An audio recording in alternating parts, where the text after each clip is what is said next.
Hello and welcome to the English Like a Native podcast, the listening resource for intermediate to advanced level English learners. This particular series is called Your English 5 a Day, which intends to expand your vocabulary. My name is Anna and today is week 9, day 5. To begin our list, we start with a noun, and it is the noun rally.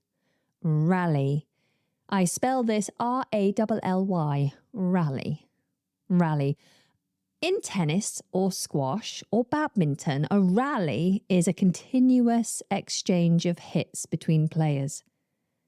So if you are a fan of any of those racket sports, you'll understand that a rally is like one round.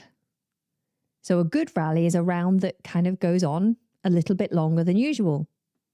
A short rally might only involve a service, a return of service, and then a drop shot, and the rally is over. That would be a very short rally.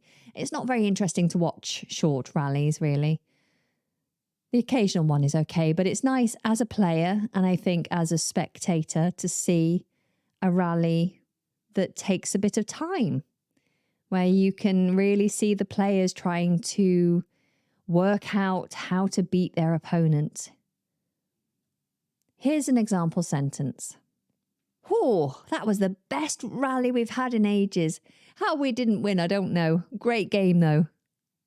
All right, moving on to our next word, we have a verb, and it is emphasize.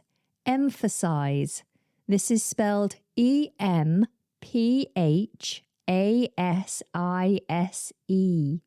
Emphasize. To emphasize something is to show that something is very important or worth giving attention to.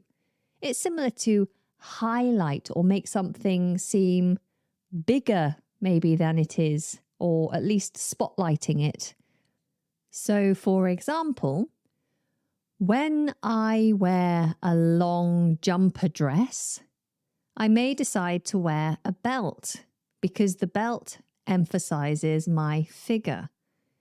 It emphasizes my slim waist and my curvy shape, of which I'm quite proud. If I play squash, then I will often wear a vest top, and this emphasizes my toned, muscular arms and shoulders. I don't wear the vest top to emphasize my toned arms, but it does emphasize my toned arms. All right, so here's an example sentence. I'd just like to emphasize how important it is for people to learn foreign languages. It opens so many doors. So to emphasize a piece of information is to give extra weight to it, to make sure that people really heard that piece of information. For example, I'd like to emphasize how pleased I am that you're listening to this podcast today. And if you're pleased about being here and enjoying it, then please do take a moment to emphasize your love. Love might be a strong word, but emphasize your like of this podcast by giving it a rating or a review. A kind one, please. I mean, honest, of course. Anyway, let's move on. Our next word on our list is an adjective, and it is avid. Avid. I spell this A-V-I-D. Avid. If someone is described as avid, then they are extremely eager or interested. Here's an example sentence. I am an avid fan of ice hockey. I try to get to every game when they play at our local sports centre. Next on the list is another adjective, and it is extraordinary. Extraordinary. This is spelled E-X-T-R-A-O-R-D-I-N-A-R-Y. Extraordinary. If something is described as extraordinary, then it's special. It's very unusual. It's unexpected or strange. It's not ordinary. Here's an example sentence. What an extraordinary voice that girl has got. We need to book her to perform at next year's gala dinner. And last on our list is an idiom, never cease to amaze. If something never ceases to amaze, then it means, or at least it emphasizes, that someone is always amazing or something is always amazing and it never fails to capture your attention. How are we spelling this? Let's just double check. We've got never, N-E-V-E-R, cease, C-E-A-S-E, to, T-O, amaze, A-M-A-Z-E, and whoever is talking would say me. You never cease to amaze me. It never ceases to amaze me. They never cease to amaze me. An example might be if you were to see the northern lights on a regular basis, you might look up and go, the aurora borealis never ceases to amaze me. Or if someone tells you they've done something wonderful, and they always do wonderful things, you might look at them and say, you never cease to amaze me. You're just telling them, you're wonderful, and I'm always amazed by you.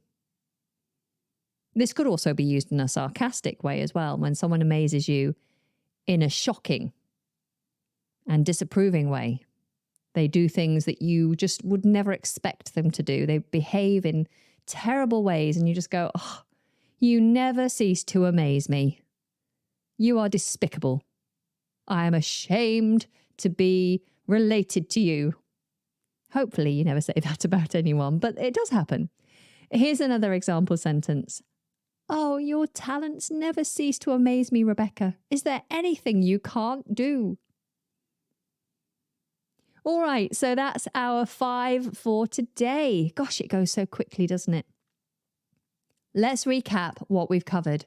We started with the noun rally, which is a continuous exchange of hits between players in tennis, squash, or badminton. Then we had the verb emphasize to show that something's very important or worth looking at. We had the adjective avid, meaning extremely eager. Hopefully you're an avid listener of this podcast. Then we had the adjective extraordinary, which is something that isn't ordinary, it's extra special. Then we finished with the idiom never cease to amaze me, when something is just constantly awe-inspiring, constantly wonderful.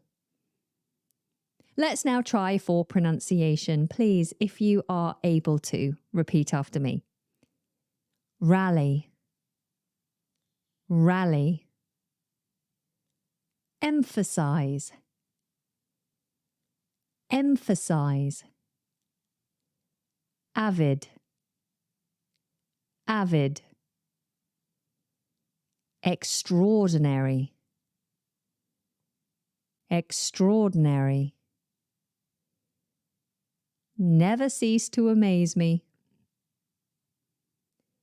Never cease to amaze me. Very good. Okay, let's bring those all together in a little story kind of thing. Yeah, it's not really a story today, but I'm bringing them all together. Let's see if you can spot them.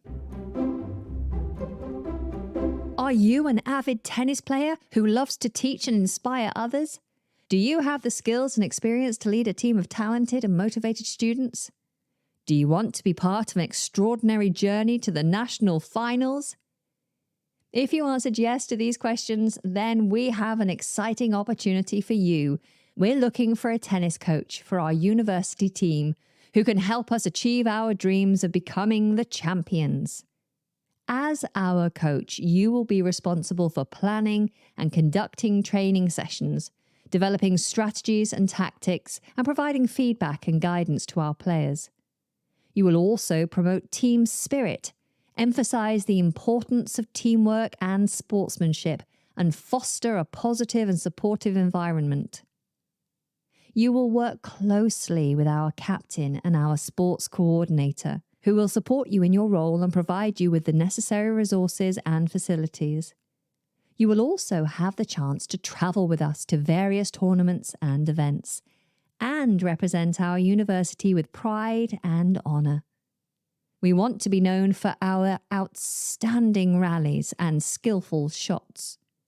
To apply for this position, you need to have a valid coaching certificate, a proven track record of coaching success, and a passion for tennis. You also need to be available for at least 10 hours per week and be flexible and adaptable to our schedule. If you think you have what it takes to be our coach, please send us your CV and a cover letter explaining why you are the best candidate for the job. We would love to hear from you and we hope to meet you soon. Our team is full of amazing players who never cease to amaze us with their talent and dedication. They deserve the best coach possible, and we hope that coach is you. Okay, there we go. Did you spot all the words and phrases from today? I do hope so, and I hope you found today useful. Until next time, take very good care, and goodbye.